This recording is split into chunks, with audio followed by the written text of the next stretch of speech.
কোঠা সংস্কার আন্দোলন ঘিরে গড়ে ওঠা বৈষম্য বিরোধী ছাত্র আন্দোলনের সমন্বয়কদের দেওয়া বিবৃতিতে সারা দেশে আজ বিক্ষোভ মিছিল করে সাধারণ ছাত্রসহ ও দেশের সর্বস্তরের সাধারণ জনগণ। এটির প্রেক্ষিতে আজ সকাল থেকে সিরাজগঞ্জ জেলার উল্লাপাড়া, সলঙ্গা, সিরাজগঞ্জ সদর সহ বিভিন্ন এলাকায় এই বিক্ষোভ সমাবেশ হয়।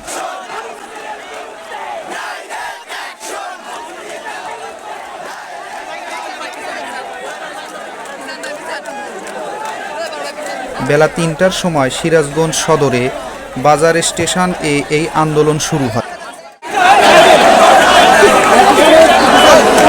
শুরুতে বাজার স্টেশন থেকে নিউ ঢাকা রোড দিয়ে মালসাপাড়া কেন্দ্রীয় কবরস্থান হতে আবার ঘুরে বাজার স্টেশনে পৌঁছায় ছাত্র জনতার মিছিল।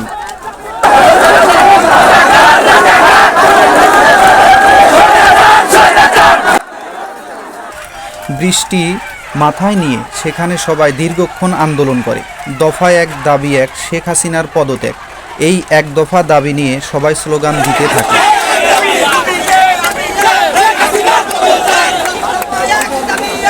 এক পর্যায়ে মিছিলটি মুজিব রোড দিয়ে ঘুরে শহীদ সোহরাওয়ার্দী রোড হয়ে সবাই বাজার স্টেশনে পৌঁছায় এবং আজকের মতো শান্তিপূর্ণ বিক্ষোভ মিছিল শেষ হয়।